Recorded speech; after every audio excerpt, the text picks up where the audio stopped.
සම්මා සම්බුදු සරණයි වාසනාවන්ත පින්වන්ත ඔබ හැම දිනාටම සදහම් අසනු කැමැති ලෝවැසි ජනතාවට මහත් උපකාරයක් පිණිස උතුම් සද්ධර්ම දේශනාවකුයි ටීවී දිදුල නාලිකාවේ ගාල්ල මැදිරි පරිසරයේ සිට මෙලෙසින් ඔබ වෙනුවෙන් sannivedanaya කරන්නේ සද්ධර්ම දේශනාව වෙනුවෙන් වැඩමවා වදාළ ගෞරවනීය පින්වන්ත ස්වාමින් වහන්සේ අකුරැස්ස ඉදිගස්සේන ආරණ්‍ය සේනාසනාධිපති අවසරයි පූජනීය නම සිහිපත් කරන්නට ඉලුකේගම අත්තදස්සී පින්වන්ත ස්වාමීන් වහන්සේව අපි හැමදෙනාම සාදුකාර හඬ නංවා දෙපා නැමෙත පිළිගෙන සිටිමු. සාදු සාදු සාදු. සද්ධර්ම දේශනාව ආරම්භ කිරීමට పూర్වෙහි පින්වතුන් විසින් ඊටම ශ්‍රද්ධාවෙන් යුක්තව පිළියෙල කරගන්න යෙදුනා වූ අලංකාරවත් වූ පුෂ්ප වට්ටිය මුලින්ම පින්වත් ස්වාමීන් වහන්සේට අතගස්වා ඉන් අවසන භාග්‍යතුන් වහන්සේ විශේෂ පූජා කරන්නත් ඉන් අනතුරුව දැහැත් ආරාධනාව සිදු කරමින් පින්වත් ස්වාමීන් වහන්සේ විශේෂ සද්ධර්ම දේශනාවට ආරාධනා කරන්නටත් දායක සුපින්තුන්ට සිහිපත් කරනවා. පින්වත් ස්වාමීන් වහන්සේට අපි ඊටම নমස්කාර පූරකව සද්ධර්ම දේශනාව වෙනුවෙන් ආරාධනා කර සිටිමු. අවසරයි අප පින්වත් ස්වාමීන් වහන්සේ. නමෝ තස්ස භගවතෝ අරහතෝ සම්මා සම්බුද්දස්ස නමෝ තස්ස භගවතෝ අරහතෝ සම්මා සම්බුද්දස්ස නමෝ තස්ස භගවතෝ අරහතෝ සම්මා සම්බුද්දස්ස මරණ ධම්මෝමි මරණං අනතීතෝති අබින්නං පච්ච වෙක්ඛිතබ්බං ඉත්‍යාවා පුරුෂේන වා ගහට්ටේන වා පබ්බජිතේන වාති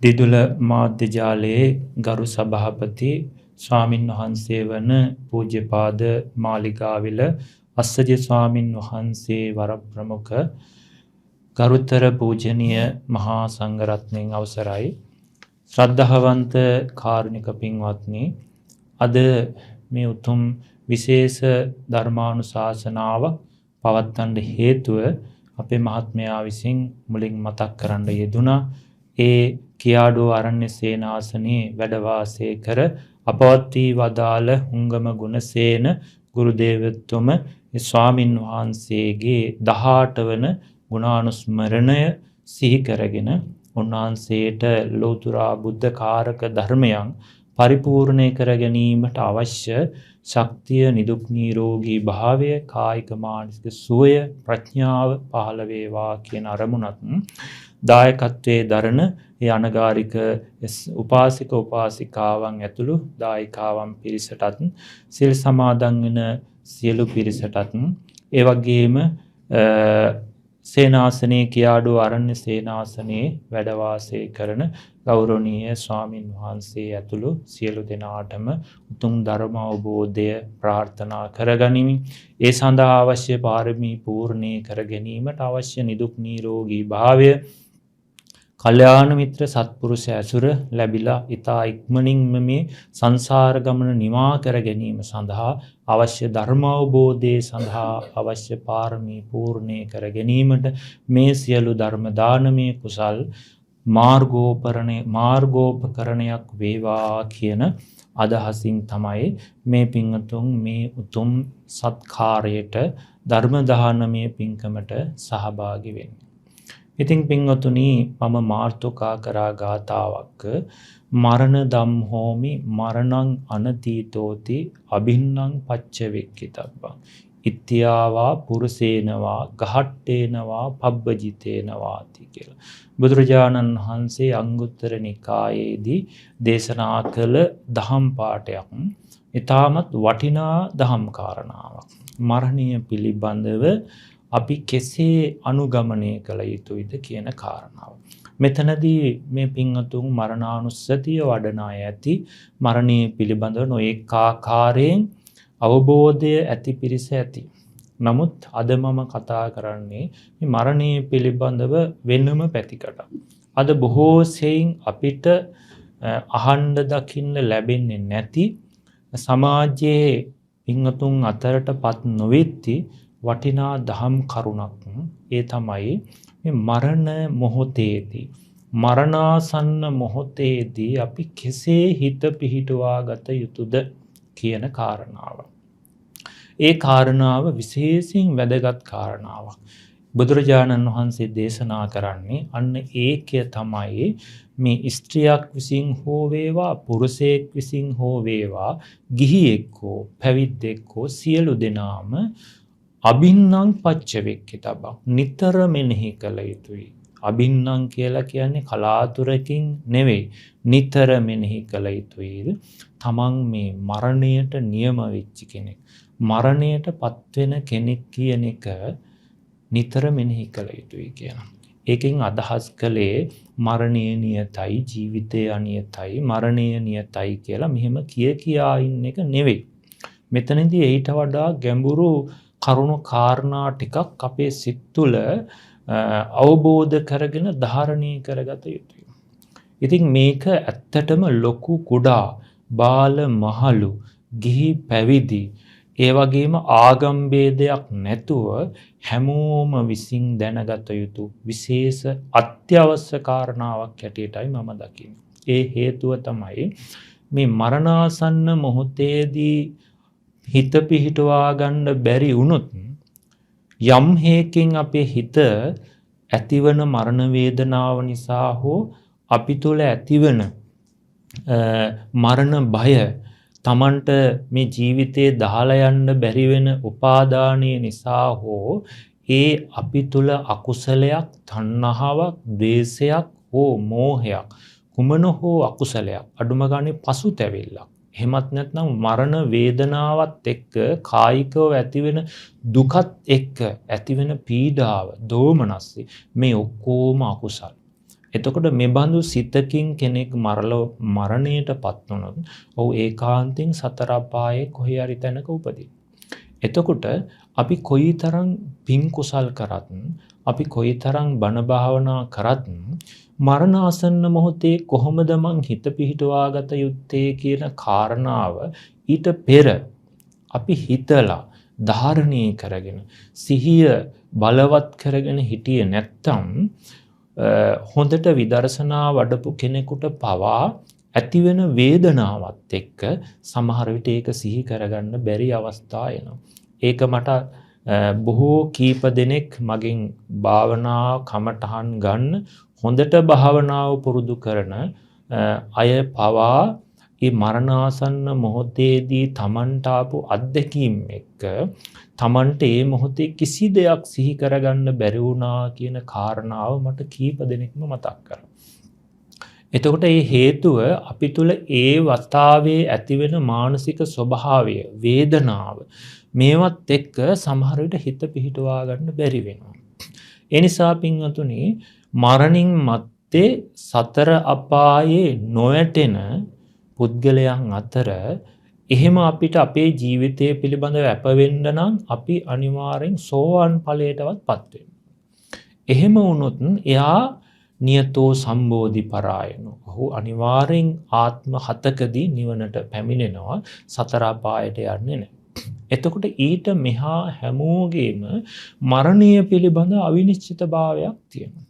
එතකොට අපි දැන් සෝවාන් වෙන්න අපිට බැරි වුණොත් මේ ජීවිතයේ උත්සාහ කරලා සෝවාන් වෙන්න බැරි වුණොත් අපේ මරණාසන්න මොහොතේදී අපේ හිත අනිවාර්යෙන් කුසලයක හිත පිහිටවා ගන්නවා. එහෙම නැති වුණොත් අපි පින් කුසල් කොච්චර කරත් ඒ මොහොතේ අපේ හිත අකුසලයක් ඇවුනොත් ඒ අකුසල සිතෙන් ප්‍රතිසන්දි ගන්නේ සතර අපායේ නම් එහෙම වුණොත් පින්වතුනි අපි අර කරපු කුසල් එකකටවත් විපාක දෙන්න විදියක් නෑ. ඒ නිසා බොහෝ පින් කුසල් කරපු අයට පවා මරණාසන්න මොහොතේ බොහෝ සිල් සමාදන් වෙච්ච අයට පවා මරණාසන්න මොහොතේ ඇතිවෙන වේදනාවක් හා ඒ තත්වයක් එක්ක හිත පිහිටවා ගන්න බැරි වෙච්ච අවස්ථා තියෙනවා. ඔබ අහලා ඇති මල්ලිකා දේවිය පිළිබඳව. මරණාසන්න මල්ලිකා දේවිය බුදුරජාණන් වහන්සේ ළඟින්ම ඇසුරු කරපු කුසල රජුරුවන්ගේ දේවිය. නමුත් ඔබ අහලා ඇති මරණාසන්න මොහොතේ හිත පිහිටවා ගන්න බැරි වුණානේ. පෙර වෙච්ච අකුසලයක් මේ මොහොතේ සිහි වෙලා සතර අපායට වැටුණා. අපි අහලා තියෙනවා ධර්මාශෝක රජුරුව. ධර්මාශෝක රජුරුවත් අපිට හිතන්නවත් බැරි මහා පින් කුසල් කන්දක් මේ ශාසනය වෙනුවෙන් කරා. 84000ක් විහෙර විහාර බුදුරජාණන් වහන්සේගේ ධර්මස්කන්ධය වෙනුවෙන් හැදුවා. හැබැයි මරණාසන්න මොහොතේ අන් අයගේ ක්‍රියාකලාප නිසා තමන්ගේ හිතේ ඇතිවෙච්ච ද්වේෂය තරහවත් එක්ක මිය පරලෝ ගිහිල්ලා සතර අපායේ වැටුණා. පිඹුරෙක් වෙලා ඉපදුනා කියලා අපි අහලා තියෙනවා. ඒ වගේම කාශ්‍යප බුදුරජාණන් වහන්සේගේ කාලේ අවුරුදු 20000ක් සිල් රැකපු ස්වාමීන් වහන්සේලා දෙනමක් ගැනම බහලා තියෙනවා. ඒරක පත්තක නාගරාජයා වෙලා ඉපදුනේ. ගහක කොළයක් කැඩිලා ඒකේ පසුතැවිල්ල ඇති වෙලා. ඇත්තටම එතන තමන් හිතලා නෙවෙයි කැඩුවේ. ඒ කොළය ඔරුව පෙරලෙන්න යනකොට ඒ වෙලාවේ අර ඒ වැටෙන බයට අල්ලගත්තා. නමුත් ඒක විදර්ශනා ඥාණයෙන් විදර්ශනා කරලා අයින් කරගන්න තරම් උන්වහන්සේට විදර්ශනා ඥානය පිළිබඳව සිහිය නුවණ පහළ වුණේ නැහැ. ඒ වගේම තව අහලා ඇතිනේ තමන්ට ලැබුණු සිවුර පිළිබඳව ඇලුම් කරලා අන්තිමේට ඒ සිවුරෙම ඉනිකුණෙක් වෙලා ඉපදිච්ච අවස්ථා අවුරුදු 20000ක් සිල් රැක්කත් හිත හදාගත්තේ නැති නිසා මරණාසන්න මොහොතේදී හිත පිහිටවා ගන්නේ කොහොමද කියන එක පිළිබඳව පෙර හිතලා නැති වුණ නිසා ඒ හැමෝටම ජීවිත අවසානයේදී සතර අපායට වැටෙන්න ඕන. ඒ නිසා පින්වතුනි ඒක සුළුපටු කාරණාවක් නෙවෙයි. ඒ නිසා සතර අපායේ උප්පත්තිය කියන්නේ අහේතුක උප්පත්තියක්. එතකොට මේ අහේතුක උප්පත්තියක් ලැබිච්ච කෙනාට එම කුසලයක් සිහි කරගන්න බෑ. ඒ විතරක් නෙවෙයි. ඒ බඳු කෙනාට තවත් මිනිස්සෙක් විසින් කුසලයක් උපදවලා දෙන්න හැකියාවකුත් නෑ. ඇයි එතන අලෝභ, අද්වේෂ, අමෝහ කියන දේවල් නෑ. ඥානේ ප්‍රඥාව නෑ. තිරිසන් සතෙකුට ඔබ හිතන්න තිරිසන් සතෙකුට අපිට පින කුසලයේ ගැන කියලා දෙන්න පුළුවන්ද? අකුසලයේ භයානකකම ගැන කියලා දෙන්න පුළුවන්ද තිරිසන්ට?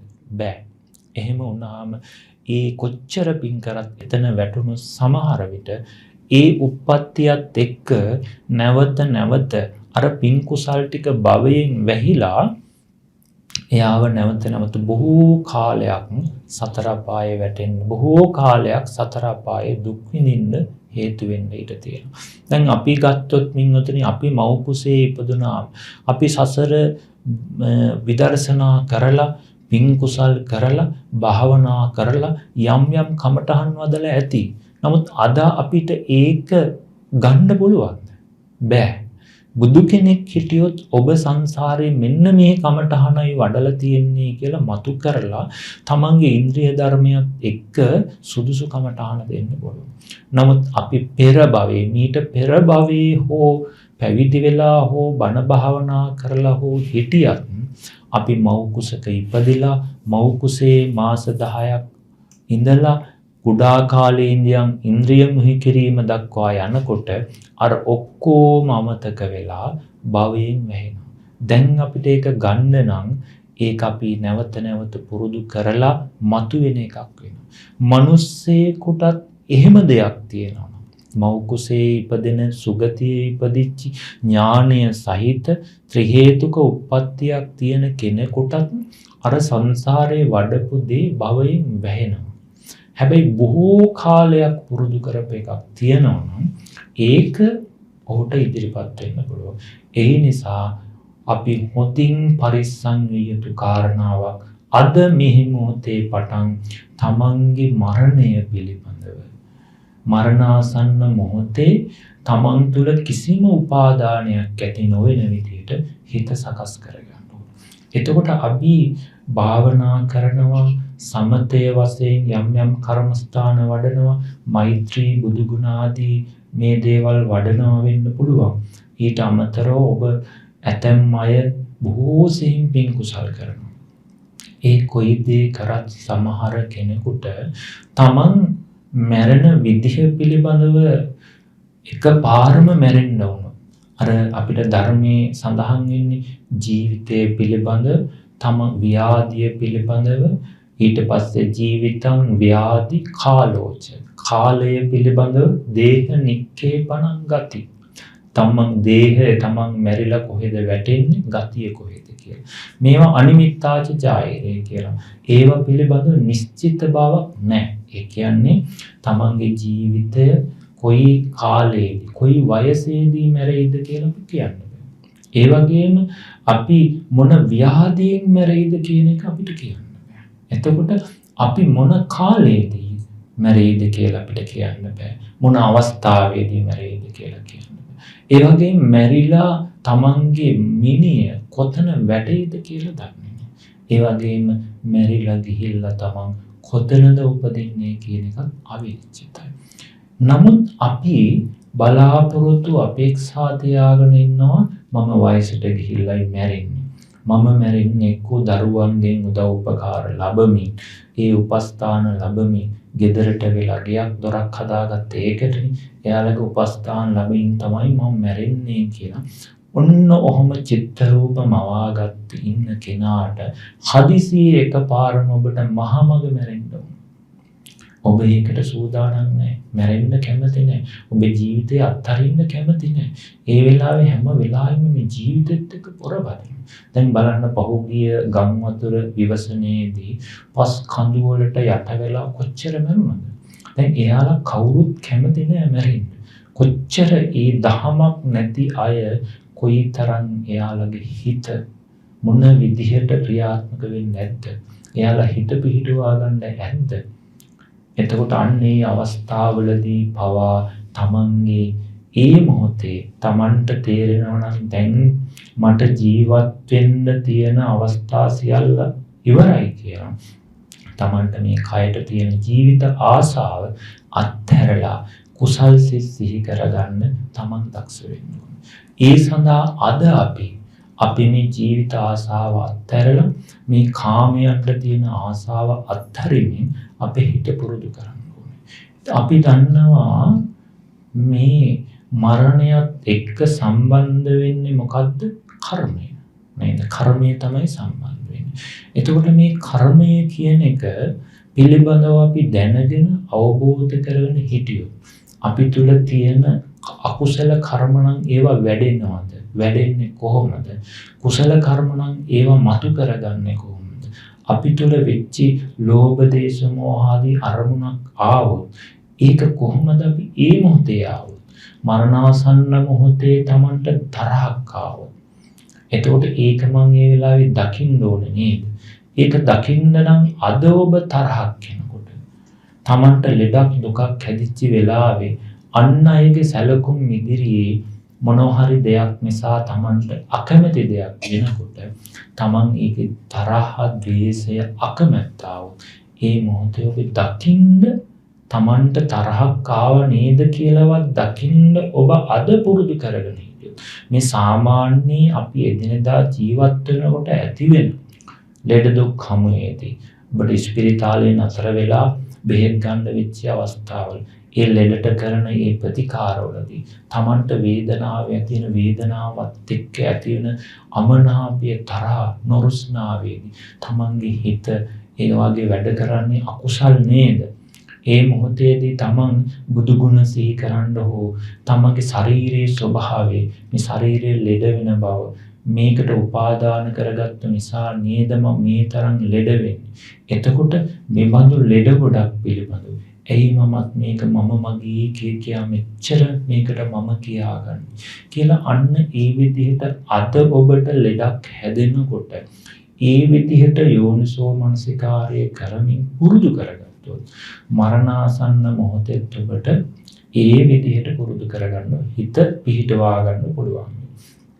ඒ නිසා මේ කර්මය ගත්තාම කර්මය අපි දන්නවා මරණාසන්න මොහොතේ කර්මය ඉදිරිපත් වෙන ආකාරය. එකක් තමයි ගරුක කර්ම.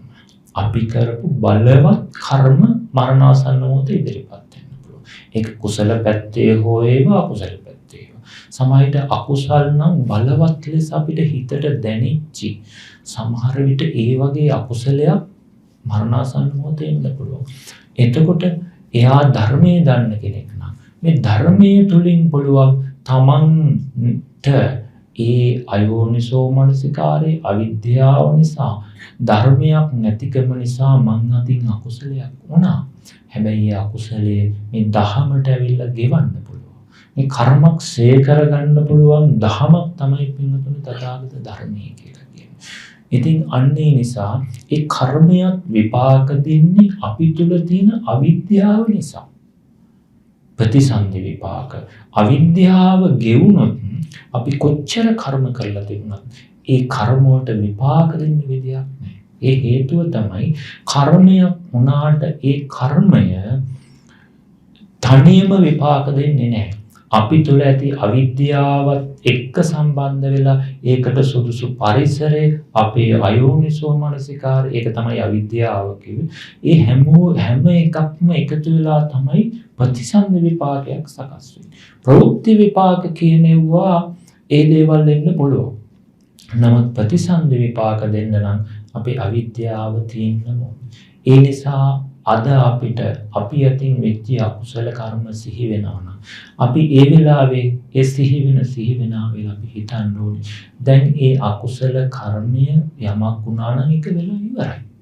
ඒ චේතනාවද, ඒ රූපද, ඒ වේදනා සංඥා සංකාර විඥාන, ඒ සිතුවිලිද මේ සියල්ලම දැන් නිරුද්ධ වෙලා. ඒ නැවත ඒ ස්කන්ධය එකක්වත් ඊළඟ භවයට යන්නේ නැහැ. ඒවා එතනම නිරුද්ධ වෙනවා. නමුත් අපි ඒ දේවල් උපාදානෙන් සක්කාය දිට්ඨිය ඇති බවට ඒවා ගත්ත ගමන් අර කර්මයේ අපිට විපාක දෙන විදිහට මනසේ සකස් වෙනවා. ඒ නිසා මේ ධර්මයේ තුලින් ඒ දේවල් වල අනාත්ම ස්වභාවය එතන තියෙන ඒ වගේ අනිත්‍ය දුක්ඛ ධර්ම ස්වභාවය අපිට මෙනෙහි කරන්න පුළුවන් නම් අර කර්මයේ ටික ටික ගෙවෙනවා. ඉතින් ඒකට වෙනම ධර්ම මාර්ගයක් තියෙනවා. කර්මයේ ගෙවලා දාන්න පුළුවන් එකම ඉක්මන්ම ක්‍රමය තමයි පින්වතුනි භාවනාව කියන්නේ. සමත විපස්සනාව කියන එක තමයි පින්වතුනි අපි තුළ සකස් වෙච්ච කර්ම ගෙවලා දාන්න පුළුවන් එකම ක්‍රමය. ඉතින් ඒ නිසා පින්වතුනි ඒ ගරුක කර්මයක් බලවත් ලෙස අපි තුළ වෙච්ච කුසල් හෝ අකුසල් කර්මයක් නැත්තම් ඊළඟ මොහොතේ අපිට ඉදිරිපත් වෙන්නේ ආසන්න කර්මය. ඒ කියන්නේ අපි ළඟදී මරණාසන්න මොහොතේදී අපිට හිතට දැනෙච්ච අපි සිහි කරගත් දේ. ඉතින් අන්න ඒ නිසා ඒක අපිට පුළුවන් අර මරණාසන්න මොහොතේ ඉදිරිපත් වෙන කුසලයක් අද අපිට සිහි කර බහුලීගත කර අපිට ඒ දේවල් බලවත් කරගන්න. එතකොට තමන්ට සිහි කරන්න පුළුවන් මරණාසන්න මොහොතේදී කොච්චර වේදනාවක් ආවත් ඒ මොහොතේ තමන් තරහක් ඇති කරගන්නේ නැතුව රූපය පිළිබඳවම ආදීනව දකින්න හිත පුරුදු කරගන්න ඕනේ.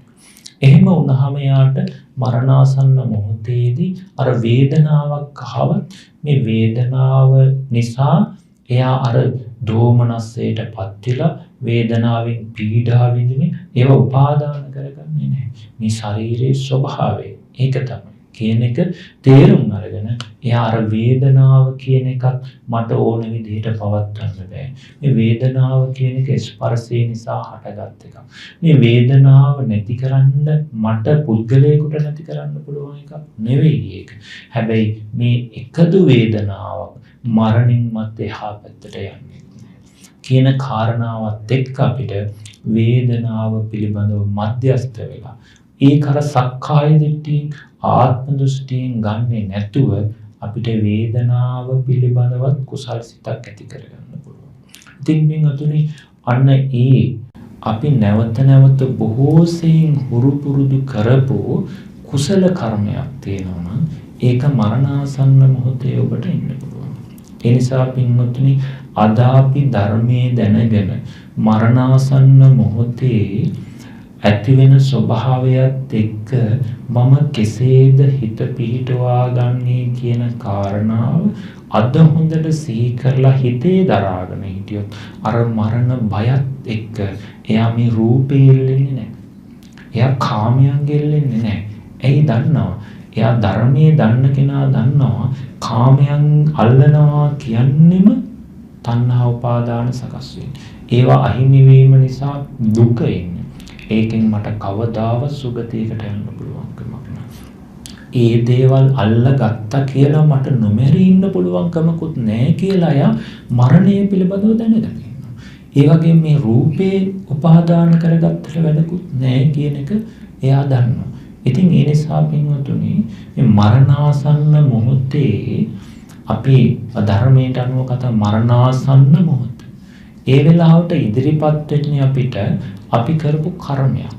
එහෙම නැත්නම් කර්ම නිමිත්තක්. එහෙම නැත්නම් ගති නිමිත්තක්. ඒ වගේ පින්වතුනි ගති නිමිති, කර්ම නිමිති පහළ වෙච්ච අය පිළිබඳව අපි කොටෙකුත් අහලා තියෙනවා. ඒ අතර මම එකක් දෙකක් කිව්වොත් අපිටත් ඒ ස්වාමීන් වහන්සේ නමක් විසින්ම අහපු දේවල් කෙනෙකුනා මරණ මොහොතේදී කියපුවා. එක්තරා උපාසක කෙනෙක් මරණාසන්න මොහොතේ තමන්ගේ දරුවන්ට කතා කරලා කියනවා අද රෑ රතු වැඳගත්තු දෙන්නෙක් මං ගාවට ඇවිල්ලා යන්න කතා කරා කියලා. මං බෑ කිව්වා. හැබැයි උඹ යන්න හෙට ලෑස්ති වෙලා හිටපන් කියලා කිව්වා. ඊට පස්සේ පහුවදා ඒ උපාසකතුමා මැරුණා කියනවා. ඒ ගති නිමිති පහළ වෙලා තියෙනවා. ඒ වගේම තව කෙනෙක් මරණාසන්න මොහොතේ මේ කෑ ගහන දොර ළඟ කළු පාට ඇඳගත්තු දෙන්නෙක් ඉන්නවා. යන්න කීපන් එයාලට. කළු ඇඳගත්තු දෙන්නෙක් ඉන්නවා කියලා. ඉතින් මේ මරණාසන්න මොහොතේ එයා එහෙම කෑ ගන්නවා. ඉතින් අර ගෙදර අය බලනකෝ කවුරුත් නැහැනේ. දොරේ ළඟ කවුරුත් නැහැනේ. නෑ ඔය ඉන්නේ යන්න කීපන් කියනවා. ඉතින් නමුත් මෙයාට පේනවා ඒක. මරණාසන්න මොහොතේ ගති නිමිති පහළ වෙනවා. සමහර අයට පිරිත් ඇහෙනවා කියනවා. මල් වට්ටි පේනවා කියනවා. ඒව සුගතිය යන අයට. අරව දුගතිය අපාය යන අයට පේනවා. අය තව අපි දන්න මේ අරණ්‍ය සේනාසනයක ස්වාමීන් වහන්සේ නමක් අපවත් වුණා. උන්වහන්සේ ස්පිරිතාලේ කාලයක් හිටියා. වයසට ගිහිල්ලා පැවිදි වුණේ. ගිහි කාලේ ඉතින් සෑහින අකුසල් කරමින් හිටපු ස්වාමීන් වහන්සේ නමක් ස්පිරිතාලේ මරණාසන්න මොහොතේ කිඹුලෝ කනවා කිඹුලෝ කන්න එනවා කිය කෑ ගන්නවා. ඉතින් මේ අන්න අර ගති නිමිතේ පහළ වෙනවා. එතකොට ඔය කරුණ කාරණා මේ ස්වභාවයන් පහළ වෙන්නේ මරණාසන්න මොහොතේ මෙයාට මේ අපිට පේන්නේ නැහැ. නමුත් මේ ගති නිමිතේ නේද පහළ වෙන්නේ කියලා ධර්මයේ දන්න කෙනෙක් එතන හිටියොත් එයාගේ හිත වෙනස් කරන්න. එතකොට දැන් බලන්න අර බයත් එක්ක එයා දැන් අඬ ගහනවා යන්න කියලා එන්න කියලා සමාහයට අත්තුලින් ඇද්දගෙන යමපල්ලෝයි අරයි යනවා. මෙයාට පේනවා ඇස් දෙකට පේනවා අකුසල් කරපු අයට කුසල් කරපු අයට නෙවෙයි. ඉතින් ඒ වෙලාවට එයාට ඒ බයත් එක්ක ධර්මයක් තිබුණේ නැත්නම් එයා තව බය වෙලා වෙවුලනවා මිසක් එයාට පුළුවන් ද කුසලයක් සිහි කරගන්න බෑ නේද? නමුත් අපිට ඔය වගේ වේදනාවක් ඇති වෙච්ච වෙලාවක එහෙම නැත්නම් ඔය වගේ දැන් එතන අපි හරි හිටියනම් ඒ කෙනාට ධර්මයේ කියලා දීලා හිත වෙනස් කරලා හිත කුසලයක පිහිටලා ආසන්න කර්මයේ කුසල් කරන්න පුළුවන්. එහෙම වෙනස් කරලා අපායේ ඉපදින්න හිටපු අය සුගතියේ උපදින්න හේතු හදපු අවස්ථා ගොඩක් තියෙනවා. ඒ නිසා පින්වතුනි ඒක ඇත්තටම අපි අනිවාර්යෙන් මේ මරණානුස්සතිය කියන එක සිහි කළ යුතු එකක්. ඒ බුදුරජාණන් වහන්සේ දේශනා කරන එකයි. මම හෙට මැරෙන්න පුළුවන්. මම මහාවගදී මැරෙන්න පුළුවන්. එතකොට මම මේ මොන ලෙඩෙන් මැරෙයිද දන්නේ නැහැ. ස්පීතාලේ මැරෙන්න පුළුවන්. කොයි ආකාරයෙන් මරණයටපත් වුණත් මම මේ සියල්ල අතහැරලා ඒ මොහොතේ මම මේ කයට තියෙන උපාදානය අතහැරලා ඒ මට මේ කරපු කුසල් සිහි කරගන්න ඕනේ. මම මේ කුසල් සිහි කරලා තියෙනවා. ඒ කුසල් මට මරණාසන්න මොහොතේ සිහි වෙලා සත්පුරුෂයෝ, කල්යාණ මිත්‍රයෝ ඉන්න තැනක මගේ හිත පිහිටවා ගන්න ඕනේ කියන ඒ ධර්ම කරුණු කුසල් සිත් අද මතු කර තිබුණොත් මට මහා මග මැරෙන්න වුණත් මම ඒකට සූදානම් වෙලා ඉන්නේ. ඒ නිසා එතන මැරෙන්න එහාට බයයි. නමුත් පින්වතුනි ගොඩක් අය ඔබ දැකලා ඇති පණ අදිනවා කියලා. මොකද්ද මේ පණ අදිනවා කියන්නේ? මේ විඥානේ කයෙන් බැහැර වෙන්න හදනවා. හැබැයි බැහැර වෙන්න හැදුවට බැහැර වෙන්න දෙන්නේ නැහැ. අපි හිතෙන් මේක අල්ලගෙන හුස්මත් එක්ක අදිනවා. අපි පණ රැඳිලා තියෙන මේ ආස්වාස ප්‍රාස්වාසෙත් එක්කනේ. එතකොට අපි අර හුස්මත් එක්ක මේ අර විඥානේ බැහැර වෙන්න නොදී අදිනවා. තියා ගන්නවා. එයි මේ කය අතහැරලා යන්න බෑ. අන්න ඒවා. එතකොට ඇයි මේ කය අතහැරලා යන්න බැරි? එයා කායානුපස්සනාවෙන් මේ කයේ ආදීනව බලලා ඇත්තටම මේක මම මගේ කියලා අල්ලගන්න සුදුසු දෙයක් නෙවෙයි කියලා එයා සිහි කරලා තිබුණා. ඇත්තටම මේ කයෙන් නිදහස් වෙන එකම නේද හොඳ කියලා එයාට මතක් වෙනවා. ඉතින් අන්න ඒ නිසා අපි හැමෝම ගෙදරදී අඩුම ගානේ විනාඩි 10ක් 15ක්වත් තමන් මේ මරණය පිළිබඳව සිහි කරන්න ඕනේ. මරණය සිහි කරනවා කියලා කියන්නේ ඒ පිළිබඳව සංවේගය ඇති කරගෙන, දුක ඇති කරගෙන, බය ඇති කරගන්න එකක් නෙවෙයි. ඒක එතන තියෙන කෙලෙස්. දැන් අපි ගත්තොත් සමහර විට තමන්ගේ හිතවත් ප්‍රිය ඥාති කෙනෙක් මැරුණාම අපිට දුක කනගාටු වෙනවා. එතන කුසලයක් නෙවෙයිනේ තියෙන්නේ. එතන දුකත් එක්ක ආපු අකුසලයක් තියෙනවා. ඒ වගේම තමන්ගේ සතුරෙක් මැරුණොත් අපි ඒකේ සතුට වෙනවා. තමන් මරණයටපත් වුණොත් තමන්ට ඒකේ මරණ බය දැකෙන. බය එනවා. සෞරව්‍ය හතුරෙක් හරි තමව මරන්න આવොත්, කොටියෙක් අලියෙක් හතුරෙක් තාව මරන්න આવොත් මරණ බයත් එක්ක අපිට ඒත් ඇති වෙන්නේ දේශේ. එතකොට මේ ඔක්කොම අකුසල කොට. මරණානුස්සතිය කියලා කියන්නේ එහෙම එකක් නෙවෙයි. සිහිය, ඥානීය, සංවේගය කියන මෙන්න මේ කාරණා ප්‍රඥාවත් එක්ක සිහි කරගෙන මේ ජීවිතේ තමන් ඕනම වෙලාවක අත්හරින්න මනස සූදානම් කරගෙන තියෙනවා. ඒ සඳහා අපි සිහි කරනවා. දැන් අපි දන්න අය සිහි කරනවා. ධනවත් අයද, දුප්පත් අයද, මහා බලවත් අයද, ප්‍රඥාවෙන් අගතැන්පත් අයද, උසස් කුලයෙන් ඇති අයද, බාල අයද, මහලු අයද මරණයටපත් වෙනවා. ඉතින් මගේ මරණයත් හෙට හෝ අනිද්දා කොයි මොහොතේ කොයි කාලයේ හරි වෙන්න පුළුවන්. ඒ නිසා මරණය නියතයි. මේ ජීවිතේ කොයි මොහොතේ හරි අතහරින්න මම සූදානම් කරගෙන ඉන්න ඕනේ කියලා අනිත් අයගේ මරණය දිහා බලලා මටත් ඒ මරණය පැමිණෙනවා. මහා ප්‍රඥාවෙන් යුක්ත වූ සාරිපුත්ත මොග්ගල්ලාන, ඒ වගේම ධර්මයේ පරිත්‍යාගයටපත් වූ ලෝතුරා සම්මා සම්බුදුරජාණන් වහන්සේලා පවා මරණයටපත් වුණා. මම විතරක් නොමැරී ඉන්න හදනවනම් ඒක මෝඩකමක් නේද කියලා සිහි කරලා ඒ හැම මොහොතෙම තමන්ට ජීවිත ආශාව අත්තරින්න මේ කයට තියෙන උපාදානය අයින් වෙන විදිහට හිත පිහිටවා ගන්න ඕනේ. ඉතින් ඒකට හොඳම දේ තමයි පින්වතුනි භාවනාව. ඔය හැම එකක්ම එන්නේ මොකක් නිසාද? සක්කාය දිට්ඨිය නිසා.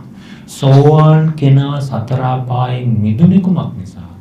සක්කාය දිට්ඨිය දුරු වෙච්ච නිසා. දැන් බලන්න මේ සක්කාය දිට්ඨිය නිසා කෙනෙකුට ඇතිවෙන දුක්ඛන්දරාව කොච්චරද?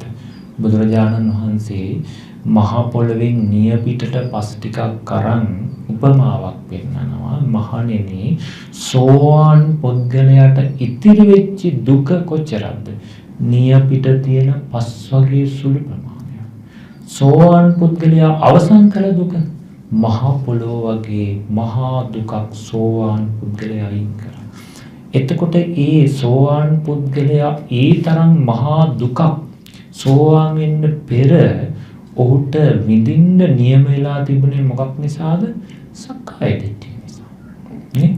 මොකක්ද එතකොට මේ සක්කාය දිට්ඨිය කියලා කියන්නේ? මේ රූපය පිළිබඳව අපි රූපය ආත්ම වශයෙන් ගන්න. රූපය මම මගේ කියලා රූපය තුල ආත්මයක් තියෙනවා. එහෙම නැත්නම් රූපේම ආත්මයයි කියන රූපං අත්තතෝ සමනුපස්සිතේ. රූපවන්තං වාත්තාන අත්තනීවා රූපං රූපස්මින් වා අත්තානං කියලා රූපය පිළිබඳව හතර ආකාරය අපි දිට්ඨියකින් බැලුවා. මේ සත්ව පුද්ගල නොවුණු අනාත්ම වූ කුණුප කොටස් කෙරෙහි අපි සත්ව පුද්ගල අදහස් ඇති කරනවා. ඔන්නෝග තමයි පින්වතුනි කර්ම නිදානය. මෝහයත් එක්ක ඇතිවෙන දෘෂ්ටිය නිසා අපි තුල ඇතිවෙන චේතනා මේ ආත්ම දෘෂ්ටියෙන් ගත්තාම බලවත් වෙනවා. ඒ සක්කාය දිට්ඨිය නිසා විඳින්න වෙන දුක්ඛන්දරාව කොයිතරම්ද? නිරය දුක, කල්ප කෝටි ගණන් විඳින දුක්. ඊට පස්සේ പ്രേත ලෝකේ, සතර අපායේ, මනුස්ස ලෝකේ විඳිනවා යම් දුකක්. මේ සියල්ලම පින්වතුනි මේ සක්කාය දිට්ඨියත් එක්ක. එතකොට මේ දුක් ගොඩ ඔක්කොම එන්න හේතුව මොකක්ද? අවිද්‍යාව. මේ සත්ත්ව පුද්ගල නොවුණු කුණුප කොටස් ටිකකට අනාදිමත් කාලයක් මම මගේ කියාගත්තු මෝඩකම. නැත්තා වූම සත්වයේ පිළිබඳව අපි විසින් අවිද්‍යාව නිසා සත්ත්ව පුද්ගල අදහස් ඇති කරගෙන අපි මහා කර්ම ගොඩක් සකස් කරගෙන මහා දුක් ගොඩකට උරුමකම් තියෙනවා. ඉතින් පින්වතුනි මේ අපිට කයට උලක් ඇනුනොත් එහෙම නැත්නම් කයට මොනවා හරි දෙයක් වැදුනොත් ආයුධයකින් කැපුණොත් ඇති වෙන වේදනාව ඒක රහතන් වහන්සේටත් ඒ වේදනාව වෙනවා. ඒ වේදනාවේ දුක එන එක ඒක උරුම දෙයක්. ඒ කියන්නේ රූපය නිසා දුක එන්නේ. ඒක මෝඩකම නිසා ඇති වෙන එකක් නෙවෙයි. නමුත් මේ රූපය මම මගේ කියලා ගැනීම නිසා අපිට ප්‍රියාංගෙන් වෙන්වීම, අප්‍රියන්හා එක්වීම, කැමති දේ නොලැබීම, අකමැති දේ ලැබීම කියන මේවත් එක්කෙන දුක්ඛන්දරාව ඔක්කොම මොකක් නිසාද? සක්කාය දිට්ඨිය නිසා එන්නේ. එතකොට පින්වතුනි අන්න ඒ නිසා කෙනෙක් අද මේ ධර්මයේ ඉගෙනගෙන අඳුම ගන්න මේ රූපය පිළිබඳව මේ සක්කාය දිට්ඨිය ඔබට මම කිව්වා 5 ආකාරයකින් තියෙනවා කියලා. ස්කන්ධ 5ක් කෙරේ 20 ආකාරයකින්. රූපය, වේදනාව, සංඥාව, සංකාරය, විඥානය පිළිබඳ. ඔබ නාම ධර්ම පැත්තකින් තියලා රූපය කෙරෙහි තියෙන සක්කාය දිට්ඨියවත් ඔබ අදට පුළුවන් නම් ගෙවා ගන්න. නැති කරන්න නෙවෙයි. නැති වෙනවා නම් ඒ පහේම එකවර නැති වෙන්නේ. නමුත් මේ කායානුපස්සනාව තුළින් පිළිකුල් භාවනාව, ධාතු කර්මස්ථාන ආදී තුළින් ඔබට පුළුවන්කම තිබුණොත් මේ රූපය පිළිබඳව බැසගෙන තියෙන ආත්ම දෘෂ්ටි ටිකක් හරි ගෙවා ගන්න. ඔබ මේ රූපයට මම මගේ කියලා දැඩි උපාදාන කරගන්නේ නැහැ. මරණාසන්න මොහොතේ එහෙම වුණොත් ඔබට අර එන මරණ වේදනාවත් එක්ක මේ රූපයේ එල්ලෙන්නේ නැහැ. ඇයි? ඔබ මේ රූපයේ එල්ලිලා වැඩක් නැහැ. මේක කුණුප කොටස් ගොඩක්. මේක දුක් ගොඩක්, ජරා ගොඩක්, ව්‍යාධි ගොඩක්. මේකේ තවත් එල්ලුනොත් මේ බඳු රූපමයි මේ විඥාණයෙන් හදන්නේ. එතකොට මේක අපි දැඩිව අකුසලයෙන් උපාදාන කරගත්තා. මේ රූපයේ සතර අපායේ තැනක හදලා මහා දුක් ගොඩක් උරුමකම් කරනවා. ඔන්න ඔය ඥානෙ තියෙන නිසා මේ රූපේ නැති වුණාට, විපරිණාම වුණාට ඔබ මේ රූපේ මේ මිය යෑම නිසා කවදාවත් ඒක උපාදාන කරගන්නේ නැහැ. ඉතින් අන්න එහෙම ඥානයක් ඔබට එන්න අද ඔබ ඒක පුරුදු පුහුණු කරලා මරණාසන්න මොහොතේදී තමන් මේ රූපය අතහරින්න පුළුවන් මනසක් අද හදාගන්න තියෙනවා. ඒ නිසා ඔබට තව එක කාරණාවක් තියෙනවා, මේ වටිනා කාරණාවක්. ඒ බුදුරජාණන් වහන්සේම දේශනා කරපු ජානුසෝනි සූත්‍රයේ ඒ ජානුසෝනි බමුණා ඇවිල්ලා බුදුරජාණන් වහන්සේට මතක් කරනවා, ස්වාමීනි මරණ අවස්ථාවේදී මරණ මොහොතේදී බය ගන්න, තැති ගන්න කිසි කෙනෙක් නැහැ. මේක තමයි මගේ දෘෂ්ටිය. මගේ දර්ශනය නම් මරණ අවස්ථාවේ බය නොවන කෙනෙක් නැහැ. තැති ගන්න, ලොමු දැහැ ගන්න නොවන කෙනෙක් නැහැ. හැමෝම මරණාසන්න මොහොතේ ත්‍රාසයට, බයටපත් වෙනවා කියලා ඒ ජානුසෝනි බ්‍රාහ්මණයා බුදුරජාණන් වහන්සේට ඒ වෙලාවේ බුදුරජාණන් වහන්සේ දේශනා කරන බ්‍රාහ්මණේ කෙනෙක් බය වෙනවා, කෙනෙක් බය වෙන්නේ නැහැ කියලා.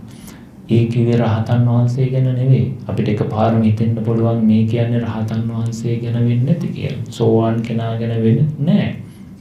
බුදුරජාණන් වහන්සේ දේශනා කරනවා යම් කිසි කෙනෙක් කාමයන් පිළිබඳව, අපිට හම්බෙන වස්තුකාම, ක්ලේශකාම පිළිබඳ ආසාව, කැමැත්ත, උපාදානය, පරිදාහය, කාම පරිදාහය තියෙනවා නම් ඒ පුද්ගලයා යම් හේකින් මොනවා හරි රෝගයකට පත් වෙලා මරණයට පත් වෙන්න වුණොත් එයා බය වෙනවා, තැති ගන්නවා. ඇයි මේ ප්‍රිය වූ මනාප වූ මං එකතු කරගත්තු මේ වගේ මට යන්න වෙනව නේද? මේවා මට අහිමි වෙනව නේද කියන කාරණාව ඔහු ඒ වෙලාවේ බය වෙනවත් ඇති කරනවා. ඒ වගේම මේ රූපය කෙරෙහි යම් කිසි කෙනෙක් ආශාව ප්‍රේමය තියෙනවා නම් ඒත් ලෙඩක් දුකක් ඇතිවෙනවා. අනේ මට මේ කය දාලා යන්න බෑ. එයා කොහොම හරි මේ රූපයට උපාදාන වෙලා මේ රූපය අල්ල ගන්න බලන. ඒ රූපයට තියෙන උපාදාන. ඒ බඳු කෙනත් මරණාසන්න මොහොතේ තැති ගන්නවා කියන. ඒ වගේම නොකල පින් ඇති, පින් කුසල් කරලා නැති, මරණය සඳහා පිහිටක් නොකරගත්තු කෙනා. මරණයට පිහිටක් නොකරගත්, ඒ කියන්නේ ධර්මයෙන් පෝෂණය වෙච්ච නැති, නොකල පින් ඇති, නොකල කුසල් ඇති කෙනා මරණ මොහොතේ බය වෙනවත් ඇති කරනවා. ඒ වගේම බුද්ධ ආදී උතුමන් වහන්සේලා කෙරෙහි කිසිම සද්ධාාවක් ගෞරවයක් නැති සැක කරනවා නම්, බුද්ධ ආදී අටතෙන් කෙරෙහි සැක කරන කෙනෙක් ඉන්නවා. ඔහුත් මරණාසන්න මොහොතේ බය වෙනවත් ඇති කරනවා කියනවා. අන්න මෙබඳු අය මරණ මොහොතේ බය වෙනවා. නමුත් කාමයන්ගේ ආසාවක් ප්‍රේමයක් නැත්තම් ඔහු ඒවා පිළිබඳව නුවණින් විමල අත්හරින්න නම් ගත කරේ. ඔහුට ඒවා අහිමි වුණාට, මැරෙනකොට දාලා යන්න වුණාට ඔහු දුක් වෙන්නේ නැහැ.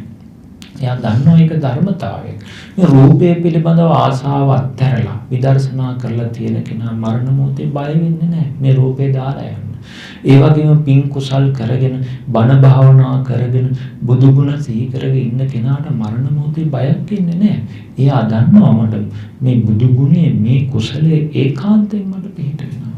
ਉਹ බොහෝ කාලයක් ශ්‍රද්ධාවෙන් තෙරුවන් සරණ ගියපු අය නම් මරණාසන්න මොහොතේ බය වෙන්නේ නැහැ. අන්නේ නිසා ඒක තමයි මරණයට පිහිටක් කරගත්තු අය. ඉතින් අන්නේ නිසා පින්වතුනි අපි හැමෝම මේ කාරණාව ගැන ඔබ හිතන්න. ඉඳලා මේකට තව කරුණු කාරණා එකතු කරගන්න. විශේෂයෙන් පින් කුසල කරනකොට ඒ පින කුසලය මට මරණාසන්න මොහොතේ ඉදිරිපත් වෙලා ඒ වගේ මේ කුසලයෙන්ව ප්‍රාර්ථනා කරන්න. මේ කුසලයේ තුලින් මට මරණාසන්න මොහොතේ සිහිනුව නැතුව, සිහි මුලාවක් නැතුව මරණයටපත් වෙන්න. ඒ මොහොතේ මේ කුසල බලයෙන් මං සුගතියක කල්යාණ මිත්‍ර සත්පුරුෂ ඇසුර තියෙන තැනක උපදින්න. මේ කුසලය මට උපකාර වේවා. අන්න ඒ දේවල් ඔබ පින් කුසල් කරලා ප්‍රාර්ථනා කරන්න. අන්න ඒකත් ඔබට මරණාසන්න මොහොතේ ඉදිරිපත් වෙයි. ඒ නිසා මෙතන පිනක් කුසලයක් කරලා ඔබ නිකම්ම ඔහි අතාරින්න එපා. ඒකෙන් නිවැරදි ප්‍රාර්ථනාවකින් හිත පිහිටවා ගන්න. ඒක බොහෝම වටින දෙයක්. ඉතින් ඒ නිසා ඒක පිළිබඳව ඇත්තටම වෙනම කතා කළ යුතු දෙයක්.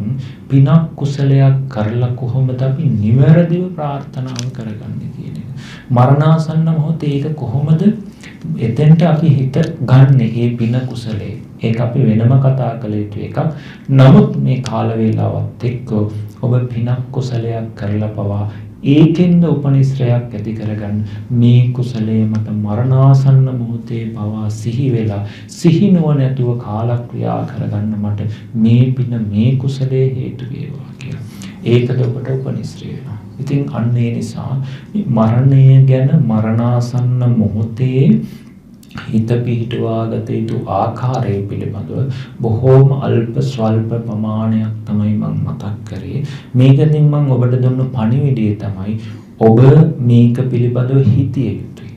මරණාසන්න මොහොතේ හිත පිහිටවා ගන්නේ කොහොමද කියන එක පිළිබඳව හෙවිය යුතුයි. ධර්මයෙන් ධර්ම කරුණු ගවේෂණය කළ යුතුයි. ගවේෂණය කරලා ඔබ ඒ මොහොතේ අර නිතර මේ දේ සියලු දේ අතහැරලා මරණාසන්න මොහොතේ එන වේදනාව හරමුදී ඒ වගේම බොහෝ අය කරන කටයුතු වලදී මම ද්වේෂයක් ඇති නොකරද ඒ මොහොතේ එන තරහව මම දකින්න වග බලා ගන්න ඕනේ. ලෝභයක් ආවත් උපාදානයක් ආවත් ඒක මම අතහරින්න ඕනේ කියලා එහෙම නිතරවත් අඩුම ගානේ ඔබ යෝනිසෝ මනසිකාරය කළ යුතුයි. ඉතින් ඒ නිසා ඒක විශේෂයෙන් වැදගත් කාරණාවක්. ලොකු කුඩා අපි හැමෝම කොතනත් මැරෙන්න පුළුවන්. ඔබ ඒවට ආදර්ශ දීලා තියෙන්නේ. සුනාමි විවසනයේදී, ගම් වතුර ප්‍රශ්නයේදී, කොරෝනා විවසනයේදී මේ මිනිස්සු නොහිතපු ආකාරයෙන් මරණයටපත් වුණා. ඉතින් ඒ නිසා අපි කාලයක් නැතුව වයස ભેදයක් නැතුව අදාදම මේ පිළිබඳව අපි සිහි නුවණ නිතර නිතර පවත්වන්න වග බලා ගන්න කියලා අපි අවවාද අනුශාසනා කරන ගමන් මේ ධර්මානුශාසනාවෙන් ලැබෙන කුසලයක් ඔබට මරණාසන්න මොහොතේ මේ ධර්ම දානයේ කුසලයෙන්ම සිහි වෙන්න මේ කුසල ඔබට උපනිශ්‍රේ වේවා පාරමිතාවක් වේවා කියලා අපි ප්‍රාර්ථනා කරන ගමන් අද දවසේදී මේ උතුම් සත්කාරය මේ ධර්මානුශාසනාව ධර්ම දානය පින්කම සියලු දාන පරද්දන උතුම් වටිනා පින්කම තව කෙනෙකුගේ ඇස් දෙක පාදලා දහම් පණිවිඩයක් කියලා දීලා ඒ කෙනාට හිත සුගතියේ පිහිටවා ගන්න කරන උපකාරයක් තරම් තවත් වටිනා උපකාරයක් නැහැ. ධර්ම දානය කියන්නේ ඔබ නිවන දන් දෙනවා කියන එක. ඒ නිසා දෙන්න පුළුවන් ඉහළම දාණය තමයි. ඒ නිසා ඒ ආකාරයෙන් ජනිත වූ සියලු කුසලානිසංස ධර්මයන්ගේ බලයෙන් අද දවසේ විශේෂයෙන් මේ ධර්මානුශාසනාවට හේතුපකාර වුණු කියාඩු ආරණ්‍ය සේනාසනයේ වැඩ වාසය කරන අපවත් වී වදාළ හුංගම ගුණසේන ගුරු දේවත්වයන් වහන්සේට මේ සියලු කුසල් අනුමෝදන් කරමි අනුමෝදන් වේවා. උන්වහන්සේ නිදුක් වේවා නිරෝගී වේවා. උන්වහන්සේ සුවසේ පාරමී පුරා ගන්න සිහිය නුවණ ප්‍රඥාව සත්පුරුෂ කල්යාණ මිත්‍රයසල උතුම් සේ සද්ධර්මයේ උන්වහන්සේට සම්මුඛ වෙලා ඒ ලෝතුරා බුදු බව ලබා ගන්න අවශ්‍ය බුද්ධකාරක ධර්මයන් සුවසේ පුරා ගැනීමට මේ සියලු කුසල් පාරමිතාවක් වේවා කියලා ප්‍රාර්ථනා කරගන්න. ඒ වගේම සියලු පිරිස හා දායක පිරිසගේ පරලෝක සැපත් ඥාති මිත්‍ර ආදී සියලු දෙනාටම මේ කුසල ධර්මියෝ තමන් කලාව පිනක් මින් සතුටින් සාදුනාදෙන් අනුමෝදන් වේවා කියලා ප්‍රාර්ථනා කරනවා. ඒ වගේම කියාඩු ආරණ්‍ය සේනාසනයේ බ්‍රහ්මචාරී උපාසක උපාසික පිරිස විසින් තමයි මේ දායකත්වයේ ධර්ම දේශනාව මේ විදිහට මේ කුසලයේ සිද්ධ කරන්නේ. ඒ සියලු දෙනා දායකාදී උපාසක උපාසික පිරිසටත් ඒ වගේම කියාඩු ආරණ්‍ය සේනාසනයේ වාද වාසය කරන ගෞරවනීය ස්වාමීන් වහන්සේටත් ඒ වගේම දිදුල මාධ්‍ය ජාලයේ ගරු සභාපති ස්වාමීන් වහන්සේ ඇතුළු මහා සංඝරත්නයටත් සහභාගී වූ සියලු දෙනාටමත් කාර්ය මණ්ඩලයේ හැම දෙනාටමත් ගරුතර ස්වාමීන් වහන්සේ ඇතුළු සියලු මහා සංඝරත්නයටත් මේ සියලු කුසල බලයෙන් තව තවත් උතුම් ධර්මය අවබෝධ කරගන්න ශක්තිය ධෛර්යය නිදුක් නිරෝගී භාවයේ සැලසේවා. උතුම් සී සද්ධර්මයේම නිවන් දකින්නතුරු අහන්න දකින්න ලැබේවා. සත්පුරුෂයෝ කල්යාණ මිත්‍රයෝ මුණ ගැහිවා. සසර වසනාතුරු පස්පව් දසා කුසලයන්ගෙන් වැළකීලා උතුම් කුසල් සිහි කරගෙන උතුම් සිහිය ප්‍රඥාව නුවණ පහළ කරගෙන සුවසේ පාරමී ගුණ පුරාගෙන ඉතාමත් ඉක්මනින් මේ උතුම් චතුරාර්ය සත්‍ය ධර්මය අවබෝධ කරගන්න හැම දිනාටම මේ සියලු කුසල් පාරමිතාවක්ම වේවා කියලා ප්‍රාර්ථනා කරනවා. ඉමිනා පුඤ්ඤ කම්මේන මාමේ බාල සමාගමු සතං සමාගමු හෝතු යාව නිබ්බානපත්තිය ඉදම්මේ පුඤ්ඤ කම්මං ආසවක්ඛයා වහං හෝතු සබ්බ දුක්ඛා පමුඤ්චතු සාදු සතරවන් සරණයි.